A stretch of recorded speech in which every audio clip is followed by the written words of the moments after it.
ॐ सहना भवतु सहनौ भुनक्तु सह वीर्यं करवावहै तेजस्विनावधीतमस्तु मा विद्विषावहै। ॐ शान्ति शान्ति शान्तिः। ॐ पूर्णमदः पूर्णमिदं पूर्णात् पूर्णमुदच्यते पूर्णस्य पूर्णमादाय पूर्णमेवावशिष्यते। ॐ शान्ति शान्ति शान्तिः। श्रुतिस्मृतिपुराणानाम् आलयं करुणालयं नमामि भगवत्पादं शङ्करं लोकशङ्करं। शङ्करं शङ्कराचार्यं केशवं बादरा।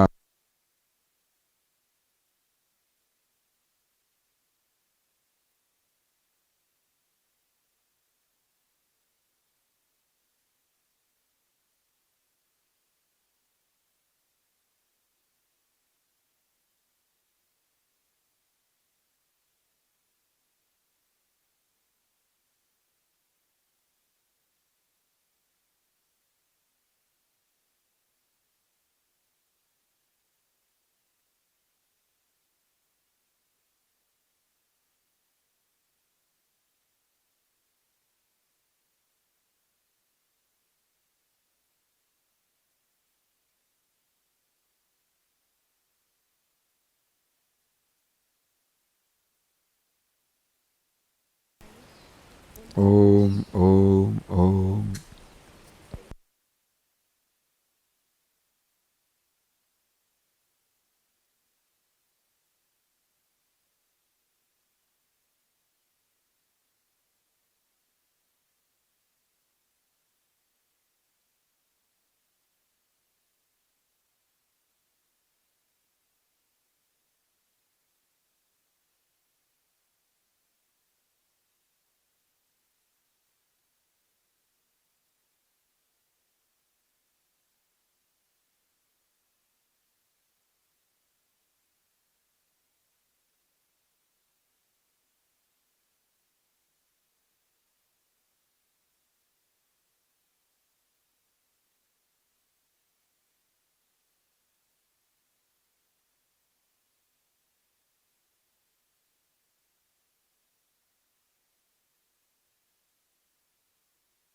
Meditado.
हाँ रेग्युलर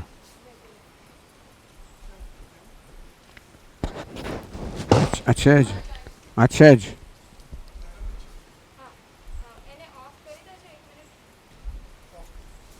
પેલી પેલી સ્વિચ છે ને પાછળ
ओम नहीं ओम सहना भवतु सहनो भुनक्तु सह वीर्यं करवावहै तेजस्विनावधीतमस्तु मा विद्विषावहै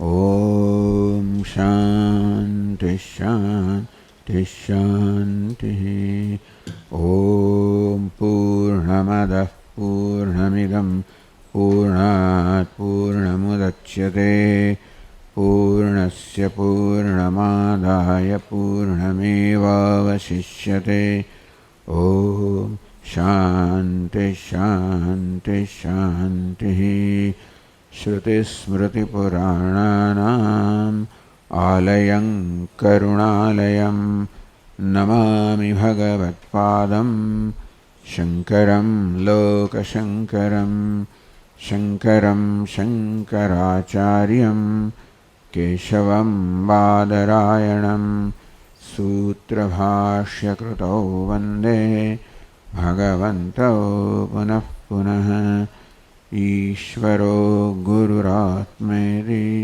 मूर्तिभेदविभागिने व्योमवद्व्याप्तदेहाय दक्षिणामूर्तये नमः।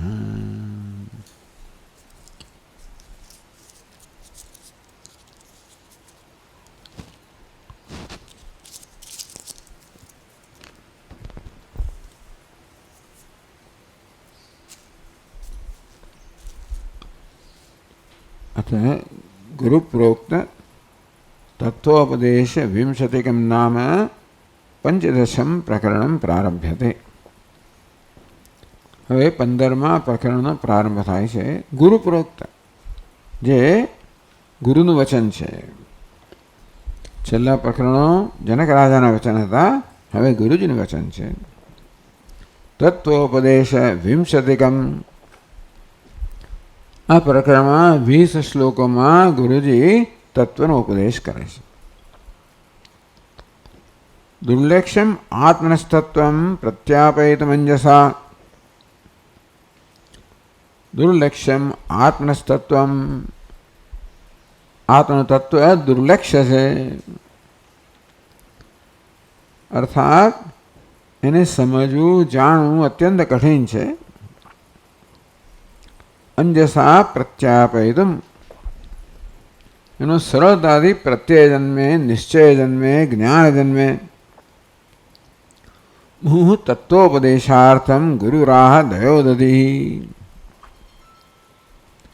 गुरु तत्वोपदेशार्थ मुहुआह, गुरुजी तत्वનો ઉપદેશ કરવા માટે વળી પાસે કહે છે. કેમ કહે છે? દયોદધિ, દયા ઉદધિ. ગુરુજી દયાના સાગર છે, અને માટે સામે ચાલીને જ જોયું છે કે આ તત્વ દુર્લક્ષ્ય છે, દુર્વિજ્ઞેય છે, જાણવું અત્યંત કઠિન છે, અત્યંત સૂક્ષ્મ છે.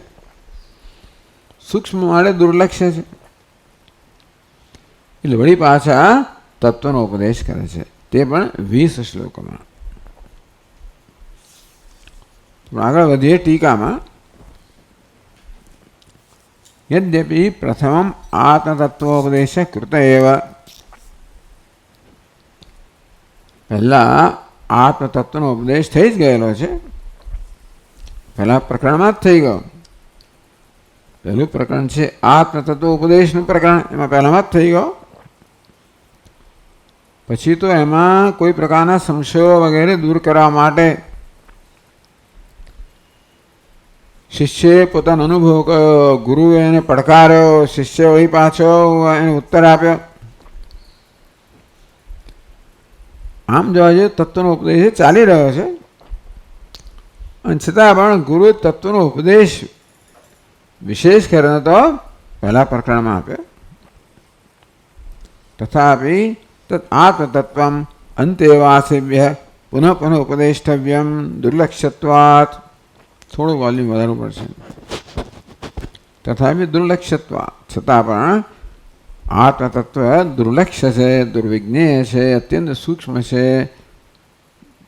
સમજવું અને જાણવું અત્યંત કઠિન છે, ગ્રહણ કરવું કઠિન છે. અંતેવાસિભ્ય એટલે હવે આ ઉપદેશ જનક રાજાને થતો નથી. અંતેવાસિભ્ય, બીજા અંતેવાસી હોય એમને પુનઃ પુનઃ ઉપદેષ્ટવ્યમ, અર્થાત ગુરુજીએ વારંવાર આ અત્યંત સૂક્ષ્મ તત્વનો, આત્મતત્વનો વારંવાર ઉપદેશ કરવો જોઈએ. કેમ કે દુર્લક્ષ્યત્વ, કારણ કે તત્વ દુર્લક્ષ્ય છે. કોને? અંતેવાસિભ્ય.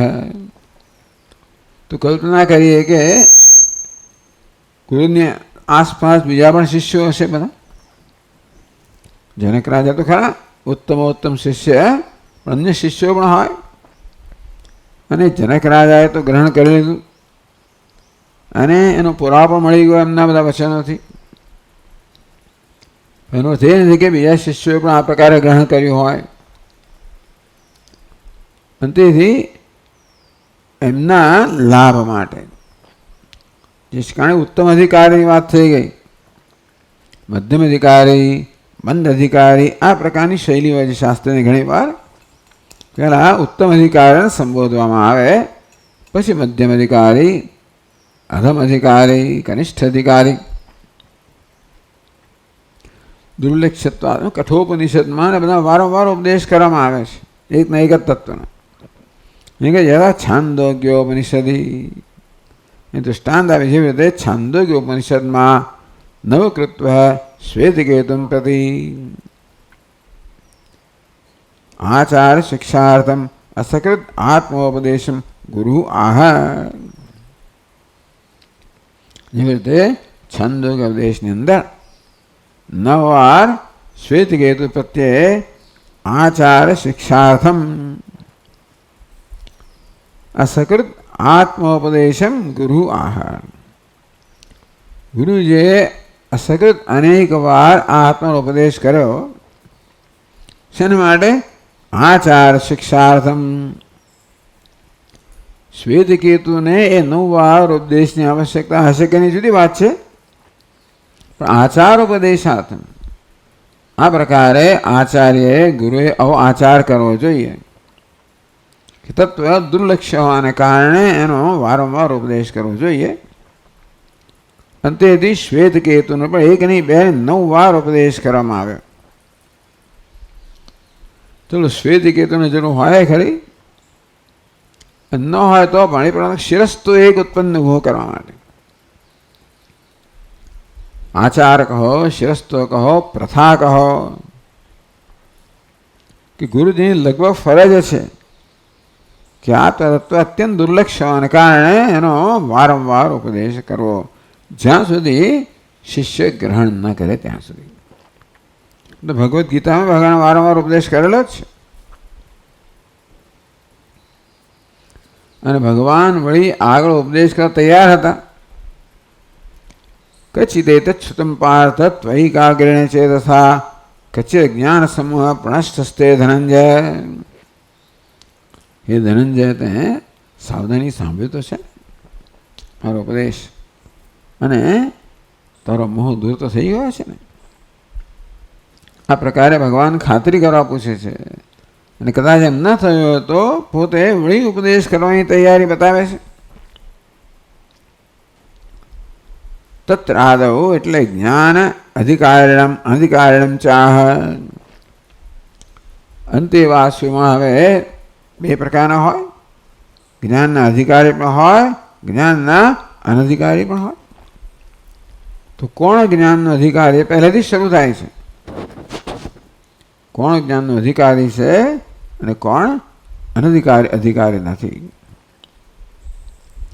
યથા તથા એ રહી તો ત્યાંથી શરૂ કરે છે. લગભગ પહેલાથી શરૂ થાય એમ કે ચાલે. પહેલા શ્લોકમાં કહે છે યથા તથોપદેશેન કૃતાર્થ સત્વબુદ્ધિમાન આજીવમપી જિજ્ઞાસુઃ પરસ્તત્ર વિમુહ્યતે.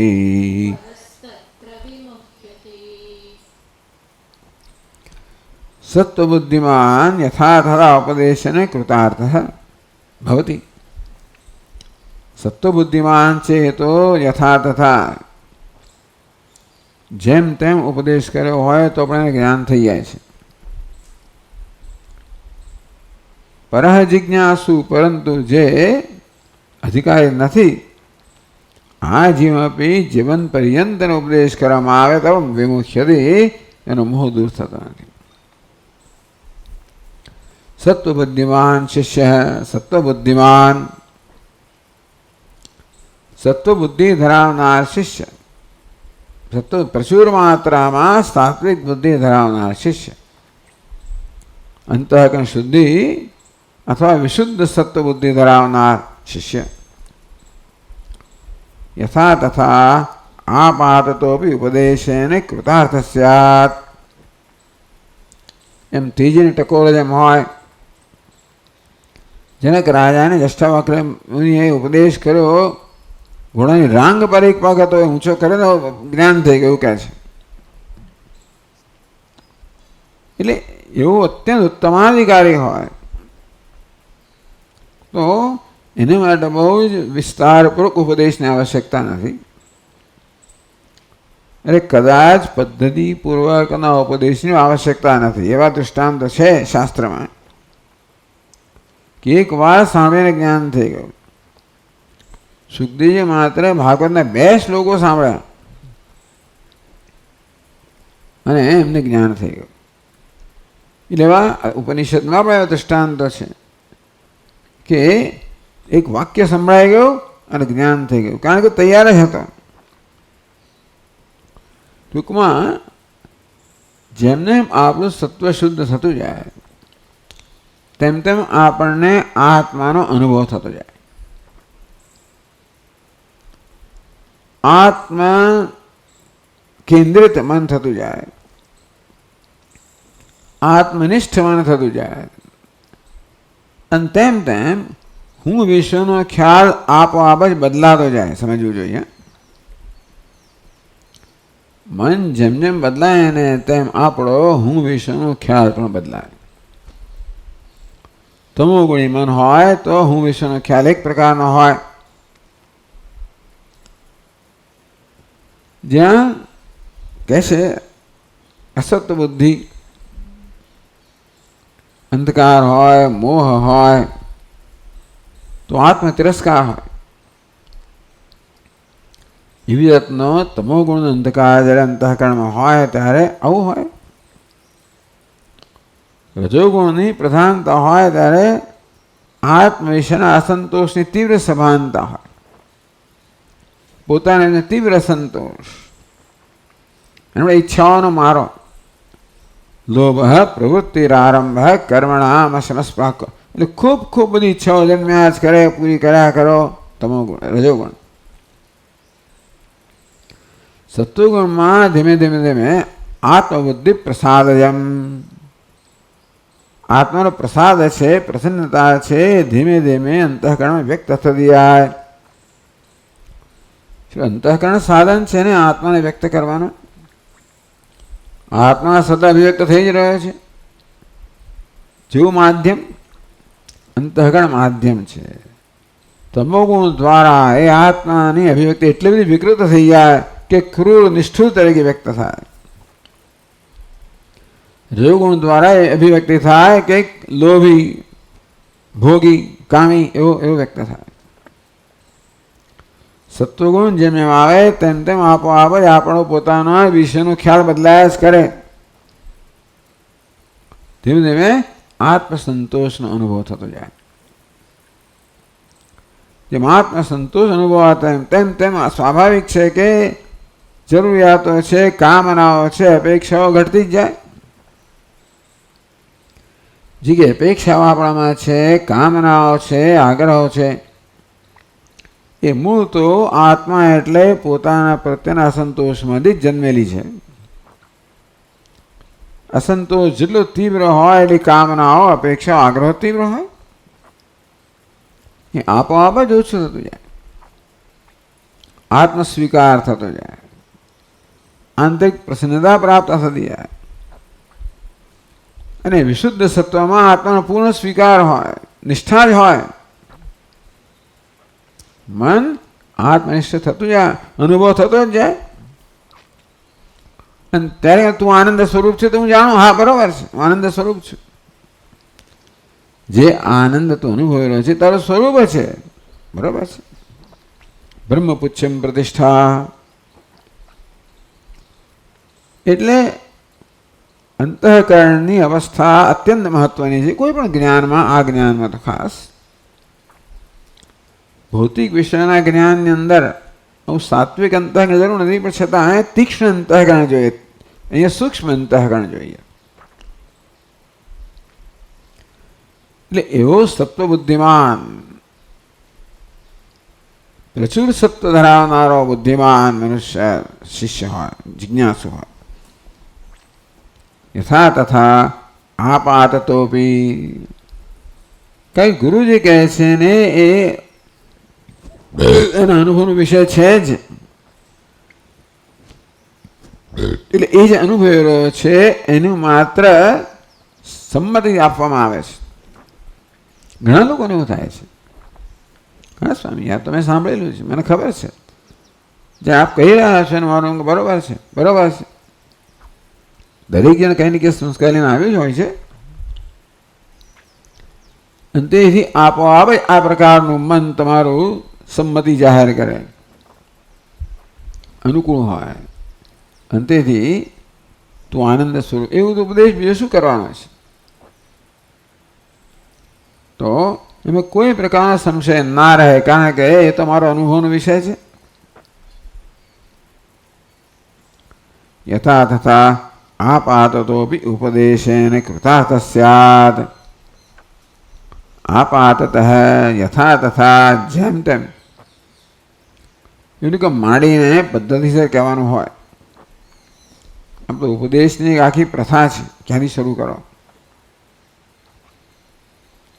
તત્વમસી મહાવાક્યના ઉપદેશમાં તત્પદનું વિસ્તારનું નિરૂપણ કરવામાં આવ્યું, ત્વમ પદનું વિસ્તાર નિરૂપણ કરવામાં આવ્યું, પછી ઐક્યનું નિરૂપણ કરવામાં આવ્યું. આવો પદ્ધતિ છે. આવી પદ્ધતિ ન અપનાવો તો પણ જે ઉત્તમાધિકારી છે એને તો થોડાક વાક્યોમાં જ જ્ઞાન થઈ જાય છે. અતએવ કૃતયોગે પ્રણમાત્રોપદેશાદપી શિષ્ય કૃતાર્થઃ બભૂવહુ. કૃતયુગની વાત કરે છે, સત્યયુગની વાત કરે છે. જ્યારે બધા અંતઃકરણ સત્વ પ્રધાન હતા, સત્યયુગ કહેવામાં આવે. પછી રજસ પ્રવેશ કરતો ગયો, ત્રેતાયુગ વધારે પ્રવેશ કરતો ગયો, દ્વાપરયુગ તમસનો પ્રવેશ થઈ ગયો, કલિયુગ. આમ જાણે કે પડતી થાય છે.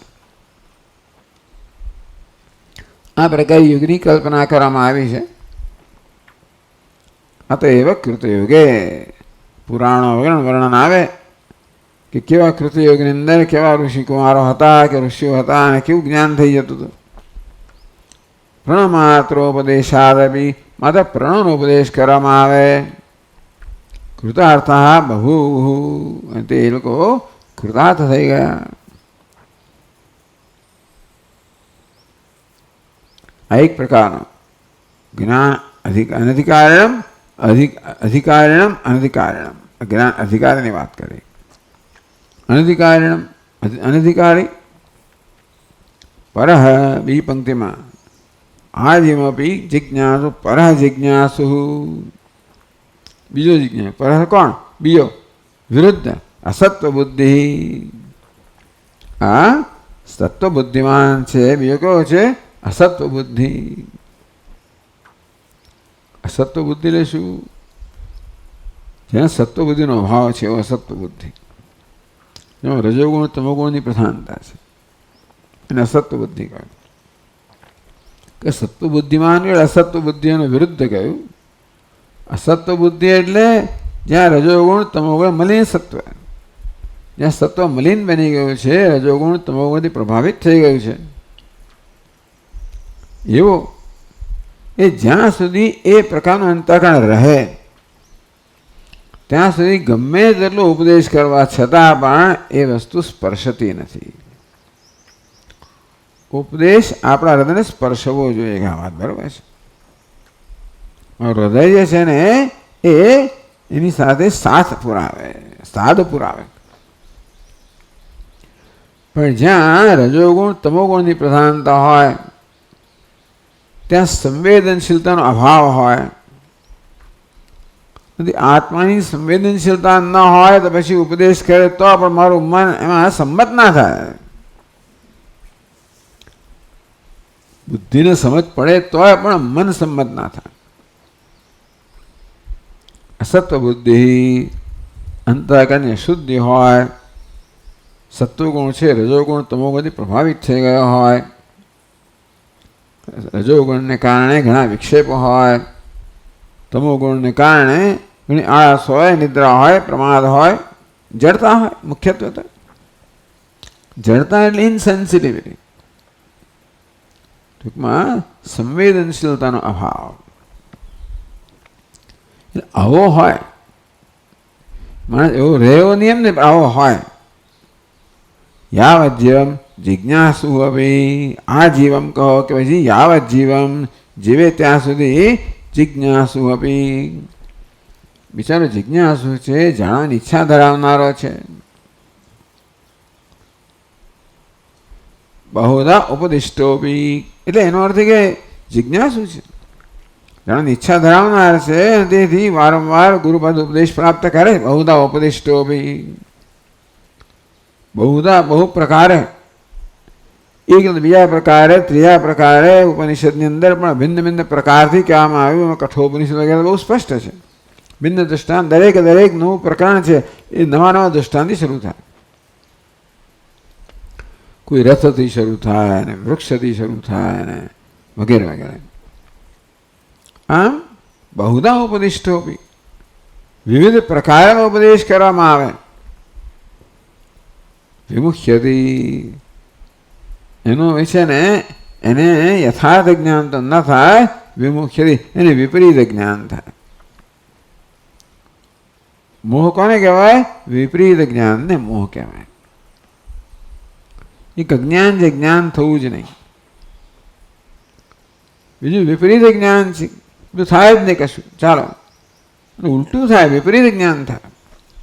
હવે કોણ એને કરતા ઉલટું સમજે અને એને હું સમજી ગયો છું, એનું આ મોહ. મોહ એને કહેવાય કે જેને મોહ છે, જાણતો નથી કે મારે મોહ છે. જે રજ્જુ સરપત છે એમ માને છે, એને ખબર નથી કે મારામાં ભ્રમ છે. તો મને ખબર નહીં કે મારામાં ભ્રમ છે, હું જે મારા વિશે વિચારી રહ્યો છું એ ભ્રમ જેવું જાણતો નથી.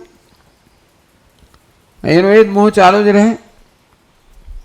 યથા વિરોચનો બ્રહ્મણા બહુધા ઉપદિષ્ટો બી સુમોહૈવ ઇત્યર્થઃ. યથા વિરોચનો બ્રહ્મણા બહુધા ઉપદિષ્ટો બી, બ્રહ્માજે વિરોચનને વિવિધ પ્રકાર ઉપદેશ કર્યો. યેષ અક્ષિણી પુરુષ, પહેલાં તો કહેવામાં આવ્યું કે આ જમણા ચક્ષુમાં જે પુરુષ દેખાય છે આત્મા છે. અંતર્ગત શુદ્ધ નથી એટલે લક્ષ્યાર્થ ના પામી શકે ને, દુર્લક્ષ્ય છે.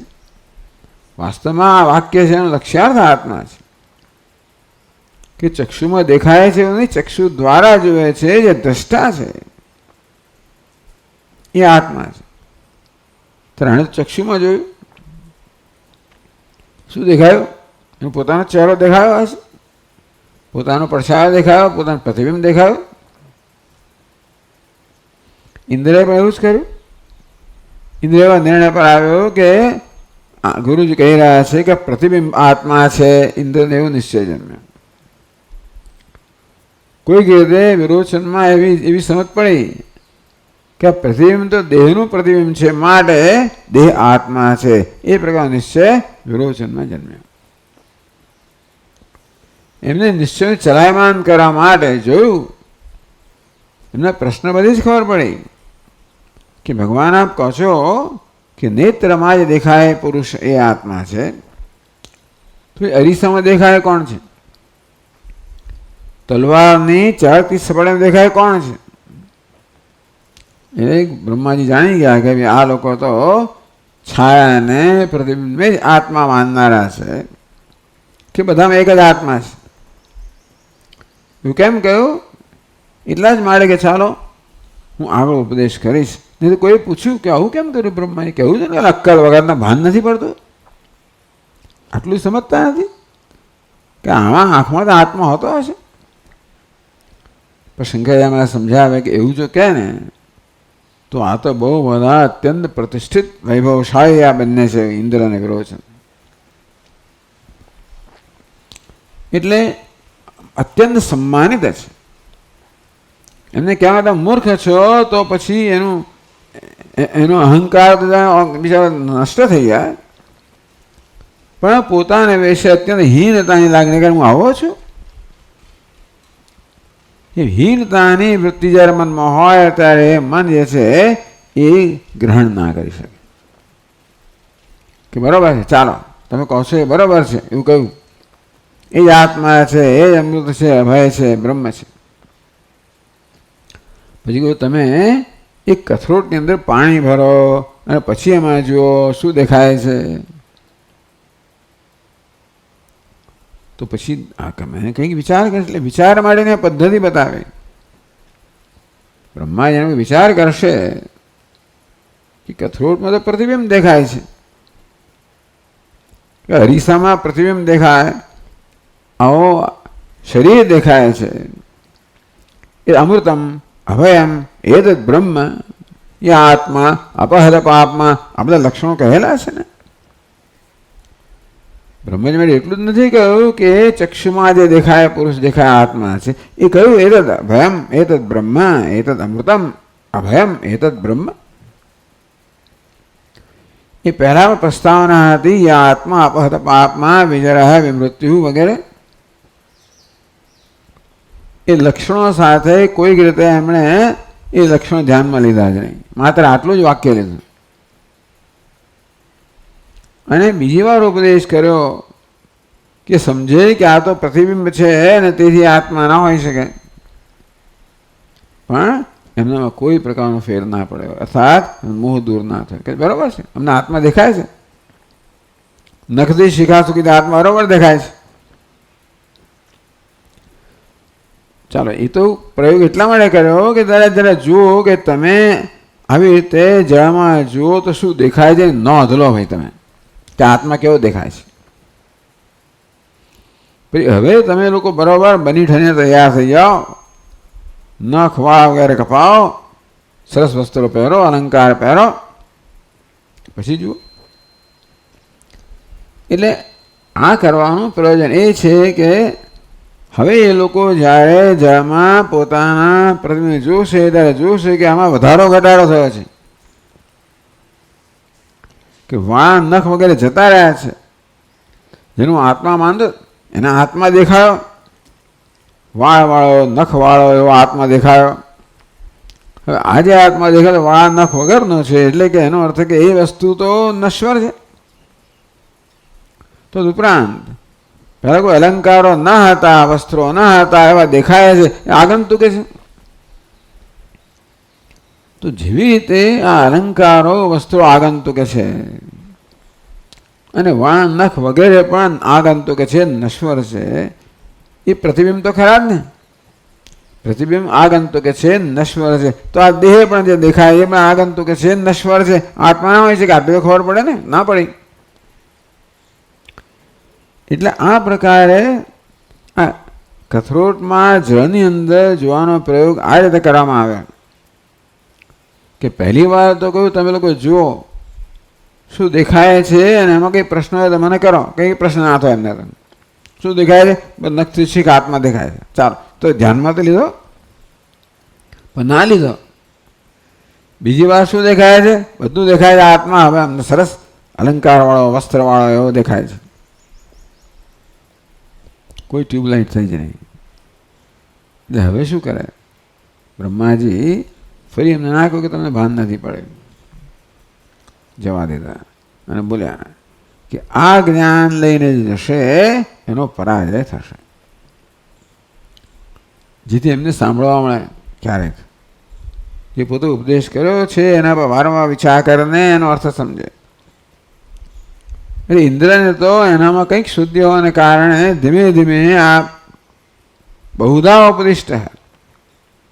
ઇન્દ્રમાં અનેક વાર ઉપદેશ કરવામાં આવ્યો ત્યારે જ્ઞાન જન્મ્યું ખરું. વિરોચન તો સંતુષ્ટ થઈને ગયો, એને કોઈ શંકા ના જન્મી. એનો મોહ છે બરો દ્રઢ જ થયો. જઈને એણે પોતાના પ્રજાજનોને કહ્યું કે પ્રજાપતિ ઉપદેશ કર્યો છે કે આ દેહ જ આત્મા છે. આમ બે પ્રકારના અનેક પ્રકારના છે. આમ તો ઇન્દ્ર પણ આમ તો અધિકારી કહેવાય. આપણે કેવો અધિકારી છે? એ મંદ અધિકારી છે. વિરોચન અનધિકારી છે, કારણ કે એને વિચાર કર્યો જ નહીં. આ ઉપદેશ કરવાનો પ્રયોજન એ છે બ્રહ્માજીનું કે ભલે અત્યારે સમજ ના પડે, પરંતુ મેં જે આ વાક્યો કહ્યા છે એના પર વિચાર કરશે તો ધીમે ધીમે એમની મતિ ખુલશે. વિરોચને વિચાર કર્યો જ નહીં. ઇન્દ્રને જતા જતા એનામાં કંઈક સત્વશુદ્ધિ હશે એટલે ગુરુજીએ વાક્ય કહેલા એને બીજા લક્ષણો અંદર લગાવવા માંડ્યા કે ભાઈ આ ચક્ષુમાં દેખાય છે એ તો બરોબર છે, છાયા પુરુષ આત્મા છે ખરો. પછી એને કહ્યું કે આ તો આને શરદી થાય, પેલાને શરદી થાય, આ થાય તો પેલું થાય, આ મરી તો પેલું મરી જાય. તો આ તો બરોબર નથી. એ તો અમૃતમ અભયમ એ તો બ્રહ્મ ના હોઈ શકે. એટલે બ્રહ્મા જે વાક્ય કહેલું એના પર વિચાર કરવાથી ઇન્દ્રને પોતે ખબર કે હું ખોટું સમજ્યો છું, પાછો આવે. એટલે હવે આ અધિકારી ધીમે ધીમે કેવી રીતે એના મનમાં પરિવર્તન આવ્યું. દરેક વખતે બ્રહ્માજીએ પ્રજાપતિએ દરેક વખતે એને તપસ્યા કરવાનું કહ્યું. 4 તબક્કામાં 101 વર્ષની તપસ્યા કરી અંતઃકરણ શુદ્ધ બની ગયું સંપૂર્ણ. અને ત્યાર પછી કહ્યું તરત જ્ઞાન છે. એટલે અંતઃકરણ શુદ્ધિની આખી પ્રક્રિયા બતાવી કે કેવી રીતે શુદ્ધ ન હોય તો શિષ્ય કેવું ગ્રહણ કરે છે. પહેલા કહ્યું આ જાગ્રત આત્મા છે, સ્વપ્ન આત્મા છે, સુષુપ્ત આત્મા છે. એ દરેક મને દોષ દેખાયો અને પાછો આવ્યો. પછી તુરીય છે આત્મા છે પ્રકાર ઉપદેશ કરવામાં આવ્યો. આમ અહીંયા કહેવામાં આવ્યું કે ભાઈ અનધિકારી પણ છે. વેદાંત શાસ્ત્ર આ વસ્તુ સ્પષ્ટ કરવા માંગે છે કે એક જ ગુરુ એકથી વધારે શિષ્યનો ઉપદેશ કરતા હોય છતાં આપણા શિષ્યમાં ભિન્ન ભિન્ન મતિ હોય, ભિન્ન ભિન્ન સમજ હોય, એવું કેમ? આપ તો કહો છો વેદાંત નામ ઉપનિષદ પ્રમાણ. વેદાંત ઉપનિષદ પ્રમાણ છે. પ્રમાણ કોને કહેવાય? એના શબ્દોથી જ્ઞાન જન્મવું જ જોઈએ. શબ્દ પ્રમાણ છે. જેમ ચક્ષુથી આપણે રૂપ રંગનું જ્ઞાન જન્મવું જ જોઈએ તેવી રીતે જો વેદાંત પ્રમાણ હોય તો વેદાંત શબ્દના રૂપમાં છે એ શબ્દોથી જ્ઞાન જન્મવું જ જોઈએ, તો જ એને પ્રમાણ કહેવાય. નથી જન્મતું. પ્રમાણ હોય તો એના જન્મે. ક્યારે ના જન્મે? પ્રમાણમાં દોષ હોય તો. ચક્ષુ પ્રમાણ ખરું રૂપરંગનું, પરંતુ એમાં દોષ હોય તો આપણને રૂપરંગ બરાબર ના દેખાડે, ખોટાએ દેખાડે, એકને બદલે બે પણ દેખાડે. એટલે પ્રમાણમાં શુદ્ધિકરણ થવું જોઈએ, આ એક કહેવામાં આવ્યું. નહીં તો શું થાય છે કે ઉપનિષદ પ્રમાણ ન ઠરે. વેદાંતનું નામ ઉપનિષદ પ્રમાણ. પ્રમાણ ત્યારે જ કહેવાય જે પ્રમાકરણમ, એટલે યથાર્થ જ્ઞાન જન્માવે નામ જ પ્રમાણ કહેવાય. તો આ તો જન્માવતું નથી, તો તકલીફ ક્યાં છે? તકલીફ ક્યાં છે? અધિકારીમાં છે. એ પણ વેદાંત શાસ્ત્રે સ્પષ્ટ કરવું પડે. એટલા જ માટે પ્રારંભમાં અધિકારીની ચર્ચાથી શરૂઆત થતી હોય છે. એટલા માટે તત્વ વિવેક અધિકારીણામ સાધન છે સંપત્તિ કહેવામાં આવ્યું હતું. સાધન સંપન્નાનામ વિવેક વૈરાગ્ય ફળે. તો ઉપદેશ પ્રકારનો વક્ષ્યામાં ઉપદેશનો પ્રકાર કહીશું. એ પહેલા અધિકારની વાત કરવામાં આવી. આપણે તત્વોથી માણીને જોયું કે પછી ઉપદેશ શાસ્ત્ર બધામાં કે વિવેક છોડામણી હોય. આ વેદાંતના ગ્રંથો સામાન્ય રીતે અહીં તો અડધા શ્લોકમાં કહેવામાં આવ્યું હતું અધિકારીની વાત, પણ પેલા બધા પ્રકરણ ગ્રંથો તો વિગતવાર અધિકારીની ચર્ચા કરતા હોય છે. તો આપ કહો છો કે ભાઈ સત્વબુદ્ધિમાન ન હોય તો શું કરવાનું? હું સત્વબુદ્ધિમાન ન હોય તો કરવાનું શું? તો કે વિવેક વૈરાગ્ય સમાધિ ષટ્ક સંપત્તિ મુમુક્ષુત્વમ. એટલે યોગ વશિષ્ઠમાં જે આ શ્લોક કહેવામાં આવ્યો, આદૌ શમદમ પ્રાય ગુણી શિષ્યમ વિશોધયેત. પહેલાં તો શિષ્ય છે ને એને શમદમાં આવધારના ગુણોથી એનામાં વિશોધયેત, કે એની પરીક્ષા કરવી જોઈએ, કે એની શુદ્ધિ કરવી જોઈએ. પશ્ચાત સર્વદમ બ્રહ્મ શુદ્ધસ્ત્વમિતિ બોધયેત. પછી તું બ્રહ્મ છે, શુદ્ધ બ્રહ્મ છે, એ પ્રકારનો બોધ કરવો જોઈએ.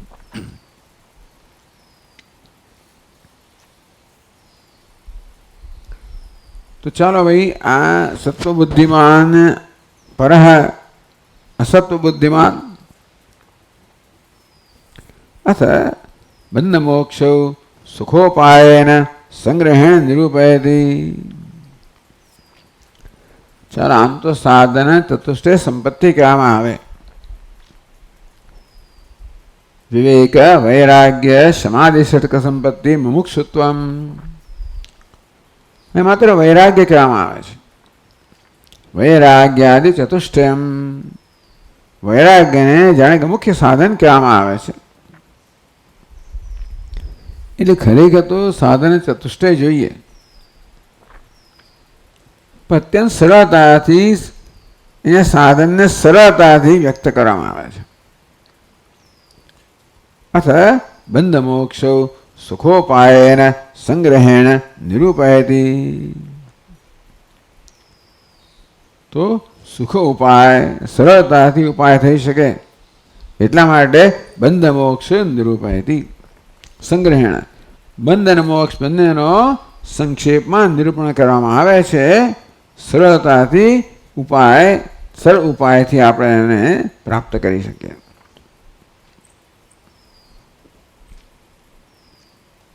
તો કહે છે બીજા શ્લોકમાં, મોક્ષો વિષય વૈરસ્યમ બંધો વૈષયિકો રસઃ એતાવદેવ વિજ્ઞાનમ યથેચ્છસि તથા કુરુ.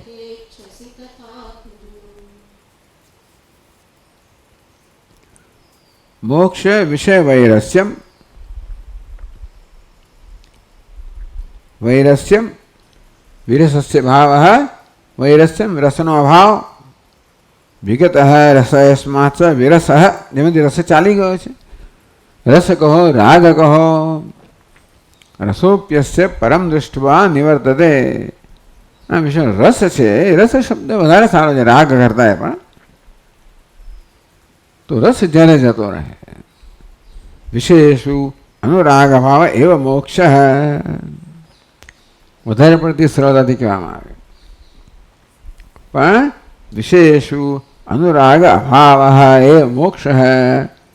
વિષયોમાં અનુરાગનો અભાવ એટલે મોક્ષ, એ અનુરાગનો અભાવ એટલે મુક્તિ. એમ કહો, જેટલો રાગ છે એટલે દ્વેષ પણ સમજી લેવાનો. રાગ અને દ્વેષ બંને બંધનના ચિહ્નો છે. રાગ દ્વેષ જેટલા તીવ્ર હોય એટલું બંધન તીવ્ર છે. રાગ દ્વેષ જેટલા ક્ષીણ થાય એટલું બંધન ક્ષીણ થાય. રાગ અને દ્વેષ છે એ આ બંધનના ચિહ્નો છે. એટલે તમે એમ કહો છો રાગ દ્વેષને બંધન કહેતા હો તો રાગ દ્વેષના અભાવને મોક્ષ કહેવો જોઈએ. વિશેષુ અનુરાગ અભાવ એવા મોક્ષ. વિશેષુ વિષય વૈરસ્યમ. વિશેષુ વૈરસ્યમ, ચાલો, વિષયો પ્રત્યે વૈરસ્યમ, રસનો અભાવ. વિશેષુ અનુરાગ ભાવ એવ મોક્ષ. અનુરાગ કોને કહેવાય? રાગ છે ને વધતો જ જાય. રાગ વસ્તુ એવી છે ને રસ, કે જેમ જેમ વિષયનો અનુભવ થતો જાય તેમ તેમ એ રાગ વધતો જાય, સ્પૃહા વધતી જાય. અગ્નિમાં જેવી રીતે બળતણ હોમવામાં આવે અને અગ્નિ વધારે વધારે પ્રજ્વલિત થાય તેવી રીતે આ મનની અંદર પણ વિષયનું બળતણ હોમવામાં આવે, વિષય રસનું કે વિષય ભોગનું, તો એ બધું માંગતું જાય. વિશેષ અનુરાગ અભાવ, એટલે કે ભોગના સંજોગો ઊભા થાય, અનુકૂળ વિષય હોય તો પણ કોઈ રાગ ન જન્મે, રાગમાં વૃદ્ધિ ન થાય, સ્પૃહા ન જન્મે, મન ન માગે વધારે, મોક્ષ. એટલે ટૂંકમાં આપણે છેલ્લે સુધી લઈ જઈએ, કારણ કે વિષયનો અનુરાગ કેમ દૂર થાય? માત્ર વિષયોમાં દોષ દર્શન કહેવામાં આવ્યું, પરંતુ વિષયોના દોષ દર્શન માત્રથી અનુરાગ દૂર ના થાય. બહુ તો સ્થૂળ રાગ દૂર થાય. વિષયા વિનિવર્તન્તે નિરાહારસ્ય દેહિનઃ. એટલે આપણે વિષયોનો આહાર ન લઈએ તો વિષયો દૂર રહે, વાત બરાબર છે. પરંતુ રસવર્જમ, રસો તો રહી જાય અંદર. રસોપ્યસ્ય પરમ દૃષ્ટવા નિવર્તતે. ટૂંકમાં વિષયમાંથી તો રાગ દૂર થતો જાય જો આંતરિક રસ પ્રાપ્ત થાય, બાકી કશું દૂર ના થાય. બુદ્ધિના સ્તરે બધી સમજ હોય કે આ બધા વિષયો મિથ્યા છે, દુઃખનું યોની છે, બધું છે, પણ એ સમજ માત્ર બુદ્ધિના સ્તરની હોય, એ હૃદયના સ્તરની સમજ ના હોય. તો હૃદય આજે આ બંધ મોક્ષ ક્યાં છે? મુખ્યત્વે આપણા હૃદયમાં છે, મનમાં છે, સ્વભાવમાં છે. બુદ્ધિ તો એને મદદ કરનારી છે. એક વાત સાચી કે બુદ્ધિના ખોટા નિર્ણયોને કારણે, મોહને કારણે આ પ્રકારના સંસ્કાર વાસનાઓ ઉત્પન્ન થઈ છે અનાદિકાળથી, અને માટે આ વિષય વગેરેમાં રસ ઉત્પન્ન થયો છે. એ સ્વભાવ થઈ ગયો છે. એટલે જરૂર બુદ્ધિમાં વિવેક જન્મવો જોઈએ કે કેવી રીતે વિષયમાં સુખ ના જ હોઈ શકે,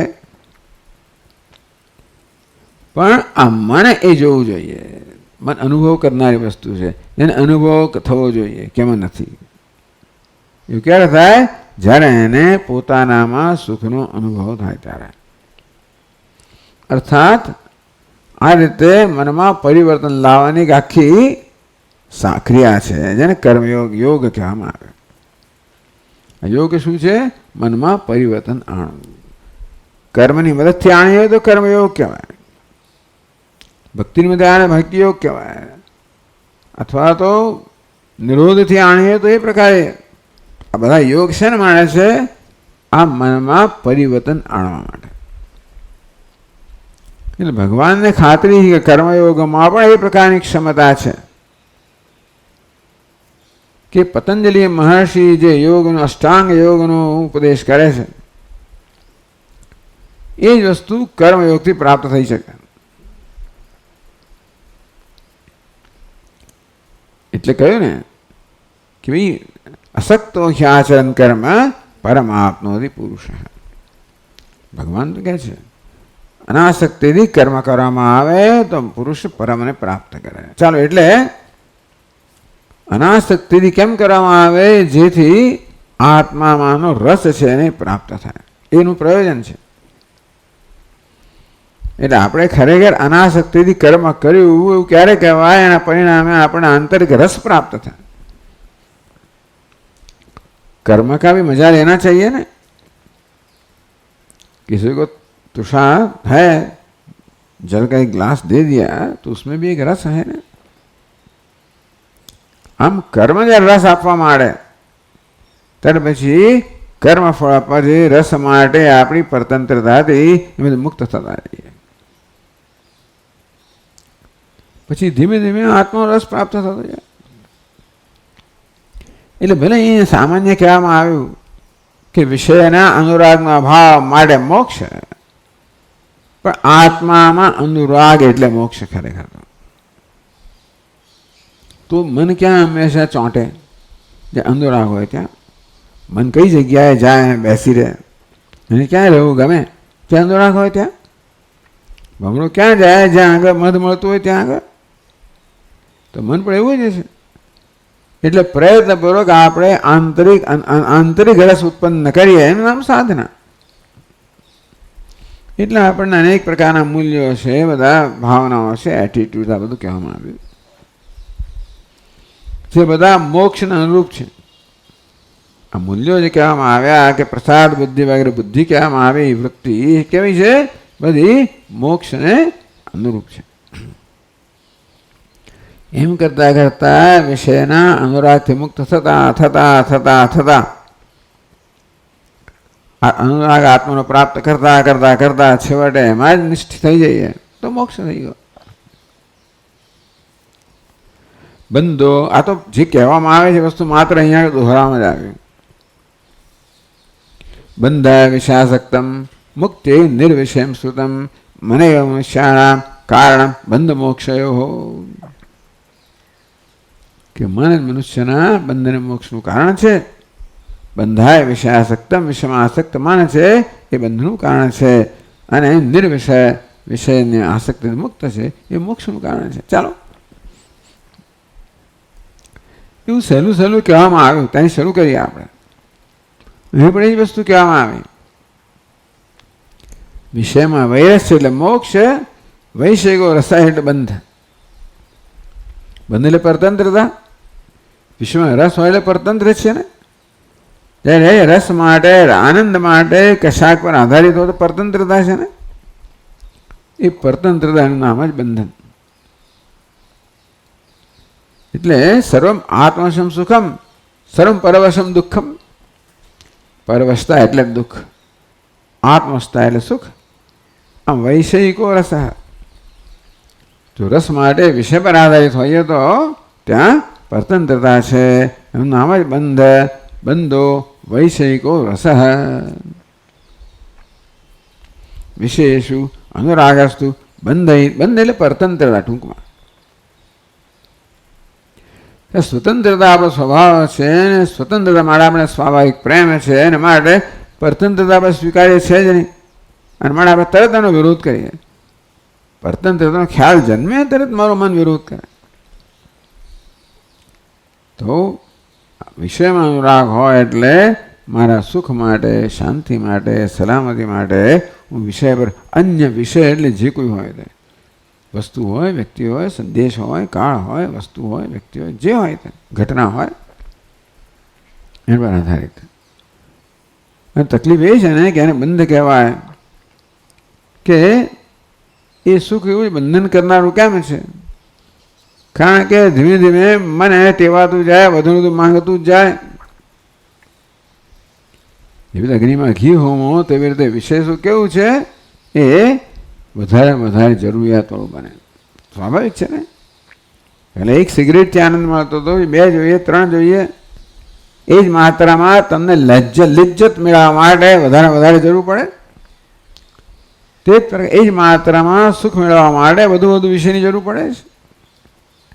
એનું નામ પરતંત્રતા, બંધન. વિષયેન્દ્રિય સંયોગાત યત તદગ્રે મૃતોપમ પરિણામે વિષમિવ. વિષય ઇન્દ્રિય સંયોગથી શરૂઆત અમૃત સમાન લાગે, મજા આવે, પરિણામે વિષમિવ. એટલે આમ બહુ સામાન્ય સીધી સાદી વ્યાખ્યા કરી. અહીંથી શરૂ કરીએ એટલે બાકીના પગથિયા ધીમે ધીમે ખુલે આપણા માટે. એકદમ સાદી વ્યાખ્યા કરી કે જો ભાઈ તારા જીવનમાં બંધ છે કે મોક્ષ છે, કેટલું પ્રમાણ છે જોતું. વિષયનો રસ કેટલો છે અને વિષય રસમાંથી કેટલા અંશે તું મુક્ત થયો તું જો. એ તાવદેવ વિજ્ઞાનમ એવમ તાવદેવ બંધ મોક્ષ વિશિષ્ટમ ઉત્કૃષ્ટમ જ્ઞાનમ. ભાઈ તારે સીધી વ્યાખ્યા જોયું તો આટલી વ્યાખ્યા છે. એટલે આવું ઘણી વાર કહેવામાં આવે, એકદમ સરળ સૂત્ર આપવામાં આવે. બધી મેનેજમેન્ટમાં ABC 3 જાતના બધી ફોર્મ્યુલા આપવામાં આવે, 3 S અને 3 ફલાણા ને એવું બધું. એટલે આમ બહુ સારું લાગે આપણને ને સારું માર્ગદર્શન આપનારું નીવડે. બહુ દૂર ના લઈ જાય તમને આ વ્યાખ્યા, બહુ દૂર ના લઈ જાય, પણ પ્રારંભ મળે સરસ છે.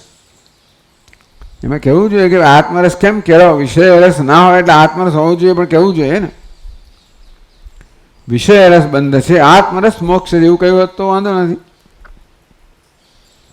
વિષય રસનો અભાવ એટલે આત્મરસ એવું સમજી લેવાનું. બાહ્ય સ્પર્શેશુ અસક્તાત્મા બિંદતી આત્મનિયત સુખમ. બહારના સ્પર્શ હતા વિષયોની અંદર જ્યાં મનમાં અનાસક્તિ જન્મી, જેમ જેમ પ્રમાણમાં તેમ તેમ આંતરિક સુખ પ્રાપ્ત થાય. સબ્રહ્મયોગ યુક્ત આત્મા સુખમ અક્ષયમસ્તુ. તે છેવટે બ્રહ્મ જ્ઞાનથી અક્ષય સુખને પ્રાપ્ત કરે. એટલે આવું સરળતાથી બંધને મોક્ષની વ્યાખ્યા કરવામાં આવી. એવમ તાવદેવ બંધ મોક્ષયો વિશિષ્ટમ ઉત્કૃષ્ટમ એ તાવદેવ વિજ્ઞાનમ. આટલું જ વિજ્ઞાનમ, વિશિષ્ટમ જ્ઞાન એટલે વિજ્ઞાન એવું કહેવામાં આવ્યું. વિશિષ્ટમ જ્ઞાનમ ઉત્કૃષ્ટમ જ્ઞાનમ. બંધ મોક્ષનું આ ઉત્કૃષ્ટ જ્ઞાન છે. યથેચ્છસી તથા કરું એવું જ્ઞાત્વા. આ સમજ બરોબર. પછી યથેચ્છસી તથા કરું, તને જ યોગ્ય લાગે તે કર. તારે જો બંધન પસંદ કરવું છે બંધન પસંદ કર, મુક્તિ પસંદ કરવી મુક્તિ પસંદ કર. કોઈને બંધન પસંદ ના હોય, સમજીને કોઈ બંધનમાં પડે નહીં. સમજ્યા વગર બંધનમાં પડે એ જુદી વાત છે, બધા સમજ્યા વગર બંધનમાં પડે છે. તો એકવાર મગજની અંદર આ સમજ સ્પષ્ટ થઈને દ્રઢ થયેલા, આ સમજ દ્રઢ થવી જોઈએ. ટૂંકમાં પોતાના પૂર્વના અનુભવોથી આપણી સમજ આ બનવી જોઈએ, પોતાના અન્યના અનુભવથી. કેવી રીતે વિષય રસ છે, કેવી રીતે બંધન છે, પરતંત્રતા છે, શાસ્ત્રમાં તો કહેવામાં આવ્યું. મારો અનુભવ કેવો છે, દુનિયાનો અનુભવ કેવો છે, જોઈએ આપણે ભોગવાદમાં શું થાય છે, છેવટે કેવી મહાન એ બધું દુઃખમાં કેવું પરિણામે છે. કમનસીબે બિચારા કેટલા બધા પણ કેટલા આપઘાત કરતા હોય, અને ડિપ્રેસ થઈ ગયા, અને પેલું થઈ ગયું, અને ફલાણું કેટલું સ્ટ્રેસ. એમાં કામ કરવા જેવું સ્ટ્રેસ ના પડવું જોઈએ. આ સ્ટ્રેસ તો એમાં જ સુખ છે, નહીં તો દુઃખ છે. એ પ્રકારના ખ્યાલને કારણે આવતો સ્ટ્રેસ છે. એના વગર નહીં હું શું કરીશ, મરી જઈશ. નિષ્ફળતા તો આપણે સ્વીકારી ના શકીએ, સફળતામાં જ સુખ છે. એટલે આવી જાતના ખ્યાલો છે ને એ માણસને ડિપ્રેસ કરનારા છે.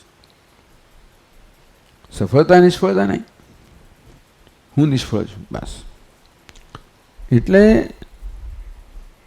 આ પ્રકારે જીવન પર વિચાર કરવો જોઈએ આ સૂત્રની મદદથી, કે મારા જીવનમાં કેટલા અંશે બંધન છે, કેટલા અંશે મુક્તિ છે. કોઈ પૂરેપૂરો બંધનમાં નથી, કોઈ પૂરેપૂરો મુક્તય નથી. દરેકના મનમાં વિષય રસ છે.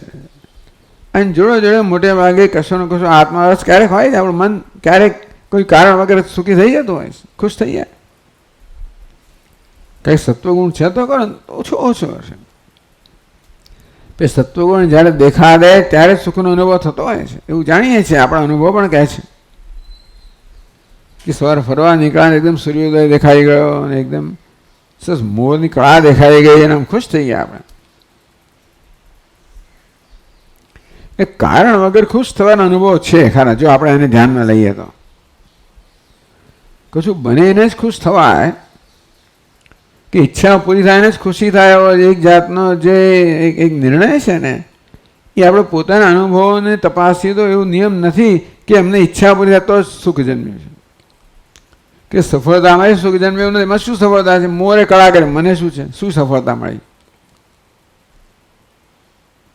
સૂર્યોદય થયો, હું અંદર નથી એટલે સુખ થયું. આ બધામાં હું નથી ને એટલા માટે સુખ થયું.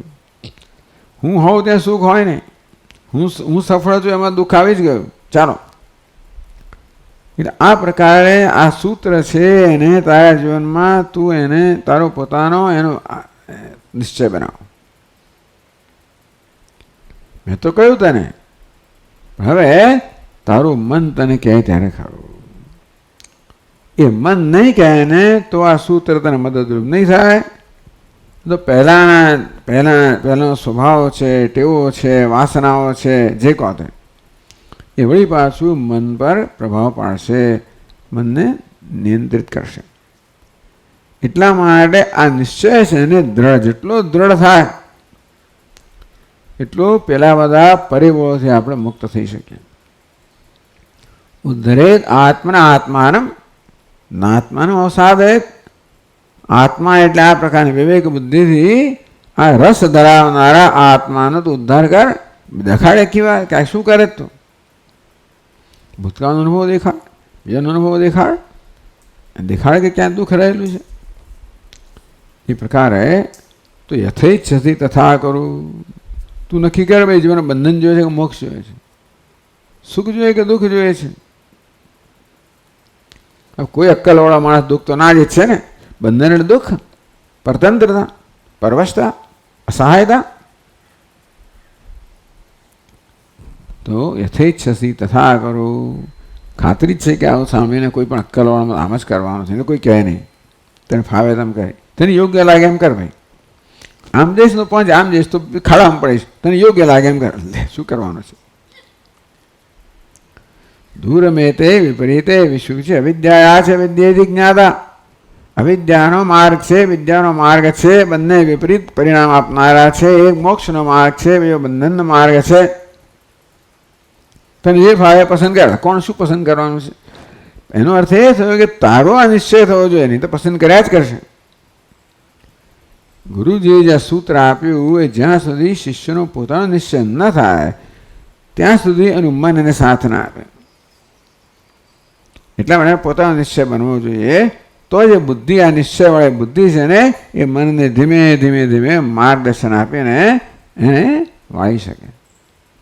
તો બુદ્ધિ, વિવેક બુદ્ધિ મનના સ્વભાવમાં પરિવર્તન આણે છે. ના આણે તો મન તો કરવાનું જ. નાત્માનમ અવસાદે. આ લપસણો માર્ગ છે. વિષય ભોગનો માર્ગ સીધો સીધો નથી, લપસણો છે. લપસતા લપસતા ક્યાં ને ક્યાં પહોંચી જાય.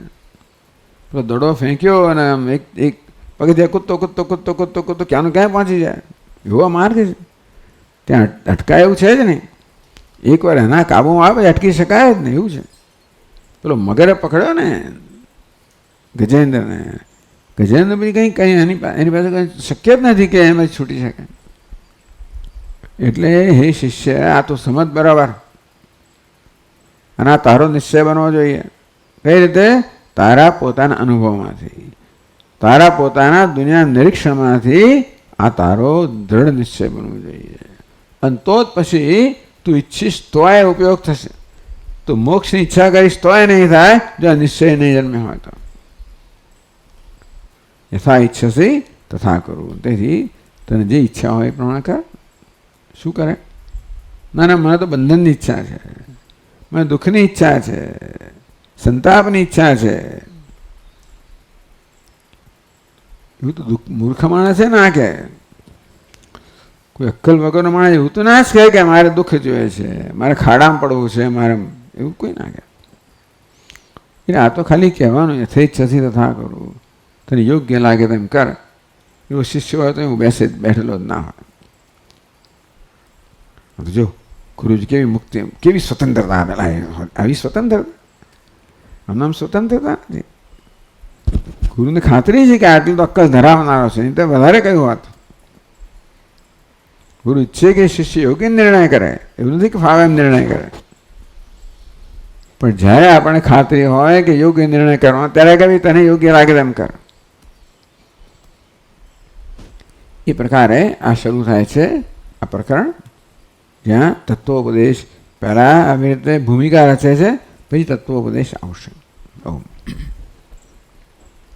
ઓમ પૂર્ણમદ પૂર્ણમિદમ પૂર્ણાત પૂર્ણમુદચ્યતે પૂર્ણસ્ય પૂર્ણમાદાય પૂર્ણમેવાવશિષ્યતે.